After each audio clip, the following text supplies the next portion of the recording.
વાહ, તો કાંકરીનો ચાળો કરનાર તમે છો કા? હવે સમજાયું કે અમરુભાને આવતા મોડું કા થાય છે. માફ કરજો, હું તો અંધીય વાતની માફી માત્ર મારી એક માંગણીમાં જ મળી જશે. તારા ગોરા ગોરા હાથ અને એનો જીવતર ભરનો સંઘાર. સોનલનું કાંડું પકડનાર તને ખબર નહીં હોય કે 5 ને ભો ભેગા કરી દેનારી હું તારું મોઢું રંગી નાખીશ. આ તો તારા રૂપને હું પીખી નાખીશ સોનલ. તને કોઈને લાયક નહીં થવા દઉં. અરે ક્યાં જાય છે ક્યાં? અરે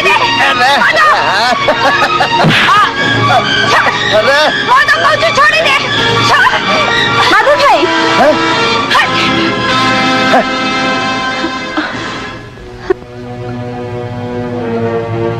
મોટા ભાઈ, આ શું માંડ્યું છે તમે?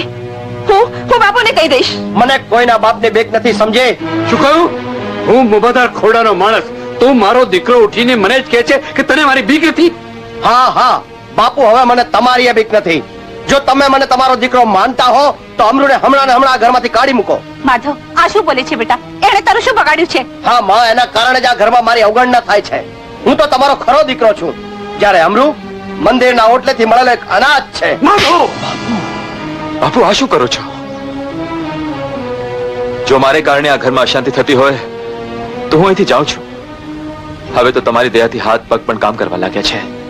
હરી જ્યાં રોટો દેશે ત્યાં પેટ ભરી લઈશ. નહીં દીકરા, ઘરમાંથી જશે તો આ કપાતર જશે, જેણે મારી આબરૂને બટ્ટો લગાડ્યો છે. એ કબડાની આબરૂના રખોપા કરવાને બદલે એના પર બળાત્કાર કરવાની કોશિશ કરી છે. ઠીક છે બાપુ, હવે હું એ જોઉં છું કે તમારો આ દીકરો તમારી આબરૂના કેટલા દી રખોપા કરે છે. હું જાઉં છું. ભાઈ બેટા, જવા દો એને. માધવના બાપુ, આ શું કર્યું?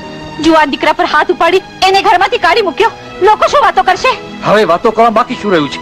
મારે એની કોઈ જરૂર નથી. દેવાજ ભા, માધવ ક્યાં છે? કેમ, શું હશે થાયરા સાહેબ? ગઈકાલે મંદિરમાં ચોરી થઈ છે, એમાં એનો હાથ છે.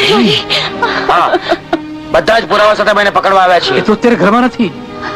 તે આવે એટલે મને જાણ કરજો. માધવની માં, જોઈને તારા દીકરા કરતું આજે આપણો પોતાનો દીકરો આપણી આબરૂની ધૂળ ધાણી કરવા બેઠો. હે કાળિયા ઠાકોર, આજ કેવો દિવસ જોવાનો વારો આવ્યો. આજે પંચે ફેસલો કરવો જ પડશે. અરે હરાણીયાને ગામમાંથી કાઢવો જ પડશે, નહીતર આખા ગામના હથિયારને સજવા જ પડશે. અલ્યા ભાઈ, પણ હું હરાણીઓ નથી. અરે આખા ગામે તને હરાણીઓ ગણ્યો છે. હા, તે આ તમે નથી બોલતા ગોર બાપા, આ તો તમારી ઓલી બુઠી હુડી બોલે છે. અમીર ભા, કાં તો તમારા જમાઈને કાઢો, નહીં તો તમને ગામમાંથી કાઢવા પડશે. અલ્યા ભાઈ, આ તો ગામનું દુઃખ ભાંગવા માટે મેં એના ગામમાં રાખ્યો તો. બાકી જો મારી આબરૂને કલંક લગાડતો હોય ને તો હું પંચને છૂટ આપું છું કે એને જે સજા કરવી એ કરો. એને રજા આપી દો ગામમાંથી. હા, આ તમે નથી બોલતા, આ તો તમારી ઓલી બુઠી દાતડી બોલે છે.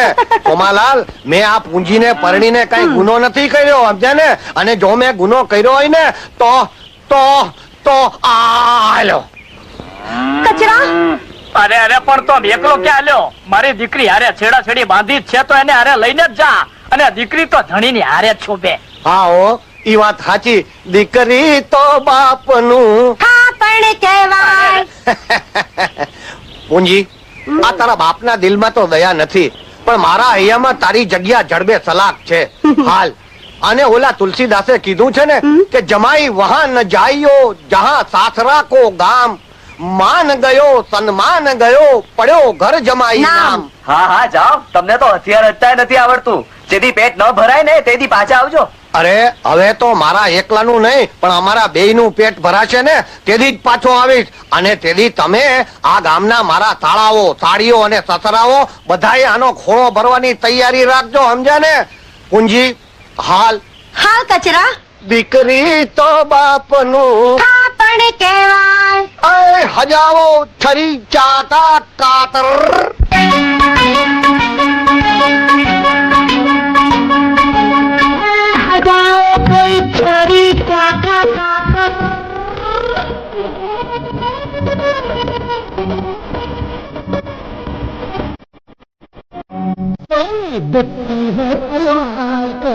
કાતલ હોય તો આજ હજી દઉં.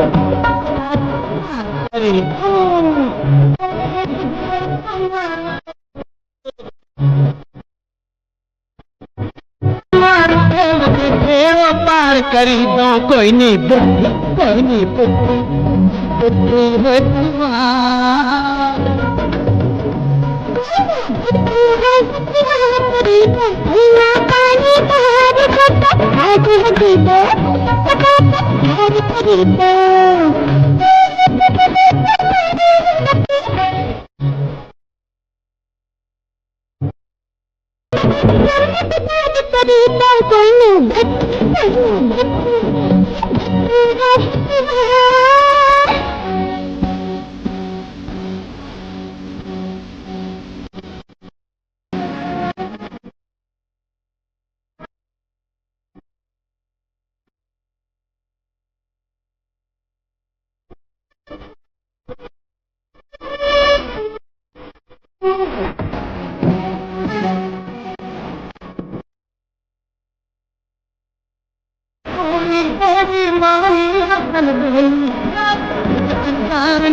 पार करे दो कोई नहीं बुद्धि कोई नहीं बुद्धि बुद्धि है तुम्हार कोई नहीं है तुम्हार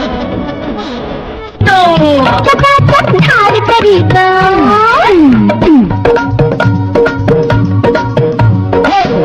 मेरे हाथे खिंच तू हरण हमारा तलवी अड़के रे हमारा तलवी अड़के रे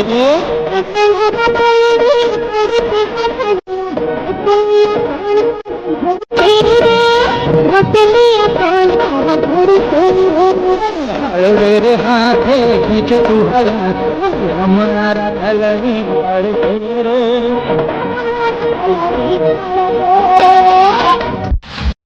માજી માધવ તો ઘર છોડીને ભાગી ગયો એટલે તમારી વાત ઉપરથી ખાતરી થાય છે કે નક્કી ઘરેણા એણે જ ચોર્યા હશે. નજરે જોયું નથી તો કેમ કહું સાહેબ? અને મારા બાપુને ઘરે શું વાતની કમી છે થાનેદાર સાહેબ કે મારો મોટો ભાઈ મંદિરના ઘરેણા ચોરવાનું પાપ કરે?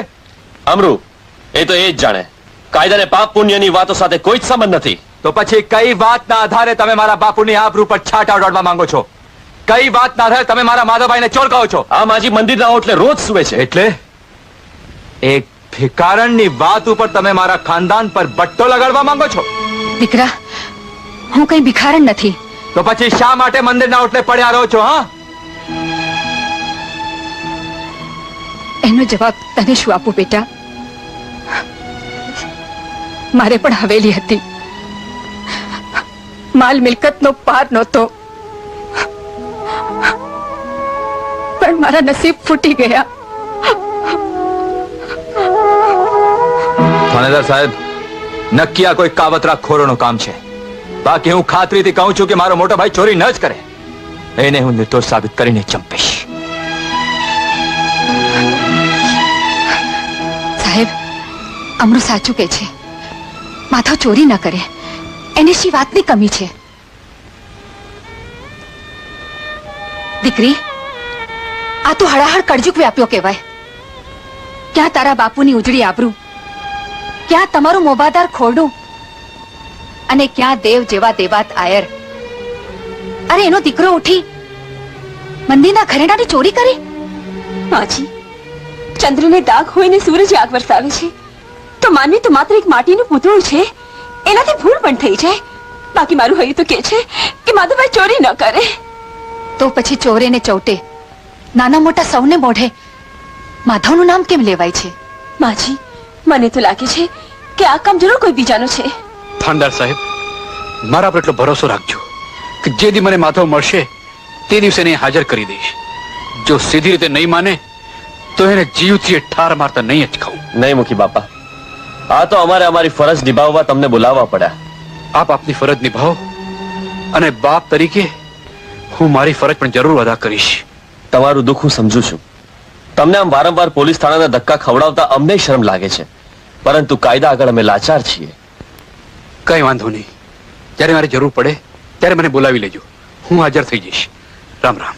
રામ રામ. અરે ભીમા, સાંભળ્યું કે આપણા ગામના આબરૂદાર ગણાતા દેવાતબાના દીકરા માધવે મંદિરમાંથી ઘરેણાની ચોરી કરી. એ તો ચોરી કરે જ ને, આબરૂદાર માણસને કોણ પૂછે?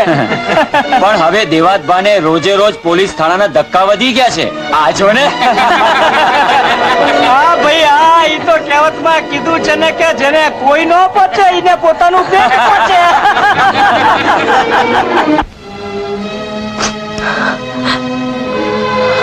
હું જાણું છું બેન કે દર નારિયેળી પૂર્ણિમાને તી તું બંને ભાઈઓને રાખડી સાથે બાંધે છે. આજે મોટા ભાઈ અહીંયા નથી. ભાઈ, વાંધો તો બાપુને મોટા ભાઈ બચાડ્યો હતો. મેં માધવભાઈને શું બગાડ્યું કે રાખડી બંધાવવા પણ ન આવ્યા? ઈ આવશે તો એ પોલીસ થાણે જશે. બાપુ, હા દીકરી, ઈ કપાતરને કારણે આજે મારે પોલીસ થાણા ધક્કા ખાવા પડે છે. અરે લોકો મનમાં છાની માની વાતો કરે છે કે દેવાતબાનો દીકરો મંદિરના ઘરેણા ચોરી ગયો. મારે હૈયે પરણાવાના કોડ હતા, પણ કોણ જાણે ભગવાન એને કેવી કુબુદ્ધિ સુજાડી કે આજે હું ક્યાંયનો ન રહ્યો.